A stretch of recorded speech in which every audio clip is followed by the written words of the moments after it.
Assalamualaikum, saya Muhammad Daniel Ashraf bin Azmi. Pada hari ini, kami akan membentangkan mengenai pendidikan awal kanak-kanak di Malaysia. Pendidikan awal kanak-kanak di Malaysia merupakan asas dan pembelajaran sepanjang hayat, tingkah laku dan kesejahteraan umum yang diterapkan dalam kalangan kanak-kanak. Pendidikan awal kanak-kanak adalah penting kerana ia memainkan peranan utama dalam usaha memperkembangkan lagi potensi kanak-kanak bersesuaian dengan falsafah pendidikan negara yang bertelamatkan menuju sebuah negara yang harmoni.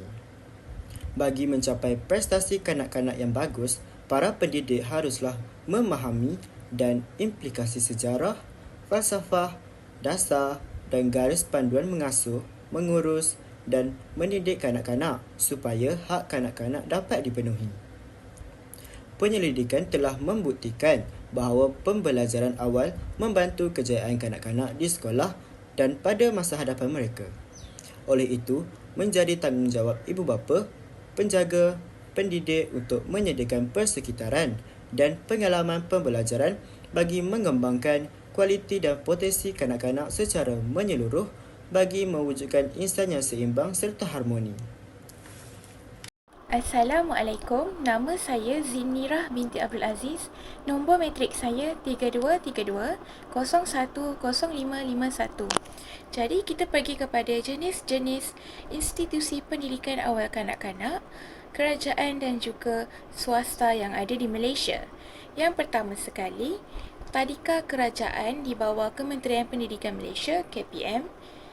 Tadika kerajaan di bawah Kementerian Pendidikan Malaysia ini ditubuhkan bagi memastikan keluarga yang berpendapatan rendah, yang duduk di luar bandar, yang duduk di kawasan pinggir bandar atau kawasan-kawasan terpencil untuk tidak mengabaikan pendidikan yang perlu diberikan kepada anak-anak mereka sejak dari awal lagi.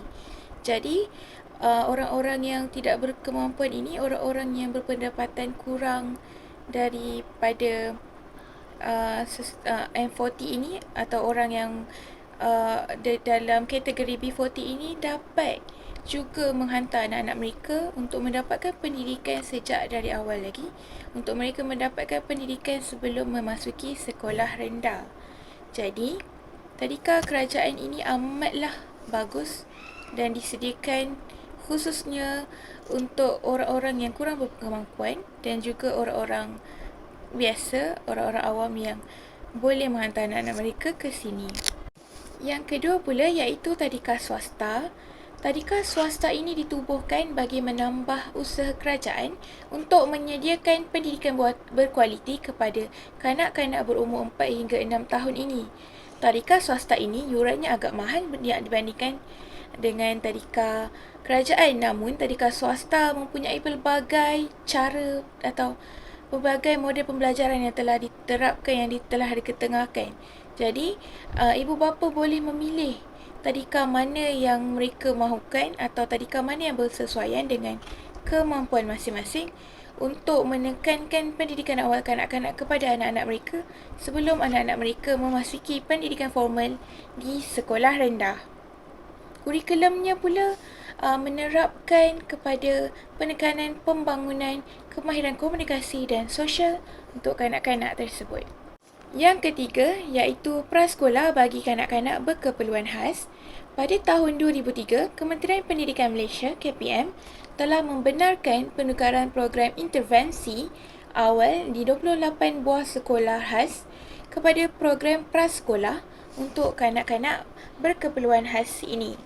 Program ini dihaskan bagi menekankan pembelajaran yang bersesuaian kepada kanak-kanak yang berkeperluan khas ini. Jadi, kanak-kanak berkeperluan khas ini tidak diabaikan dan pelajaran mereka tidak dipinggirkan.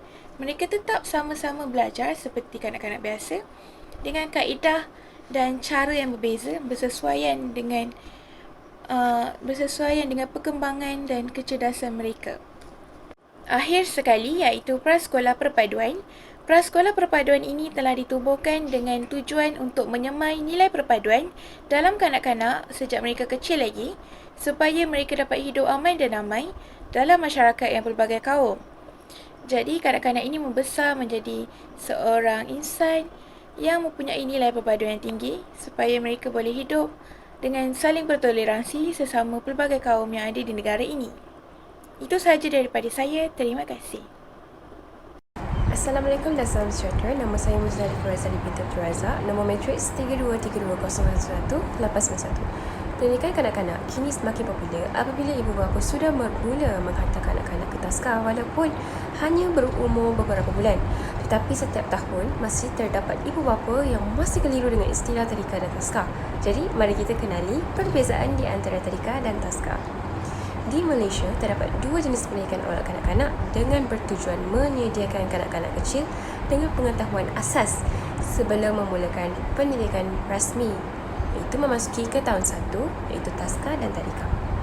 Baiklah, yang pertama, taska adalah singkatan untuk Taman Asuhan Kanak-kanak, menawarkan perkhidmatan pengasuhan bermula seawal bayi sehingga kanak-kanak berumur 4 tahun.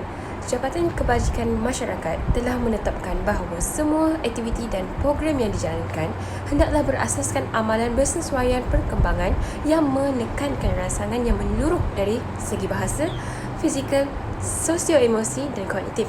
Setiap aktiviti yang dirancang dan dilaksanakan perlu menyokong perkembangan tersebut.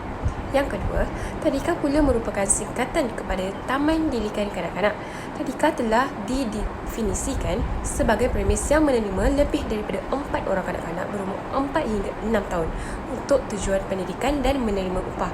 Matlamat utama pendidikan di tadika ialah sebagai persediaan awal ke alam persekolahan formal apabila kanak-kanak berumur 7 tahun. Pendidikan kanak-kanak di tadika berasaskan kepada kurikulum standard prasekolah kebangsaan iaitu KSPK yang ditetapkan oleh Kementerian Pendidikan Malaysia. Seperti yang kita tahu, terdapat 6 tunjang di dalam buku kurikulum standard prasekolah kebangsaan iaitu KSPK. Yang pertama, tunjang komunikasi. Yang kedua, tunjang kerohanian, sikap dan nilai. Yang ketiga, tunjang kemanusiaan. Yang keempat, tunjang keterampilan. Yang kelima, tunjang perkembangan fizikal dan estetika. Yang terakhir iaitu yang keenam, tunjang sains dan teknologi. Baiklah, seterusnya adalah apakah perbezaan tadika kerajaan dan swasta. Yang pertama ialah kos dan yuran. Tadika kerajaan mempunyai yuran yang lebih rendah kerana ia mempunyai subsidi kerajaan. Manakala tadika swasta yurannya agak tinggi kerana tidak mempunyai subsidi kerajaan. Yang kedua ialah lokasi. Tadika kerajaan terletak di sekolah rendah kerajaan. Manakala tadika swasta pula terletak di taman perumahan, rumah kedai atau lokasi swasta yang lain. Yang ketiga, kualiti persekitaran. Tadika kerajaan mempunyai standard kualiti yang ditetapkan oleh pihak kerajaan. Manakala tadika swasta pula, kualiti dan fasiliti bergantung kepada pengurusan dan pemilik tadika. Yang keempat ialah kurikulum. Tadika kerajaan menggunakan kurikulum standard prasekolah kebangsaan iaitu KSPK yang menekankan 6 tunjang perkembangan kanak-kanak. Guru-guru perlu membuat aktiviti yang berkaitan dengan tunjang KSPK bagi merangsangkan perkembangan kanak-kanak.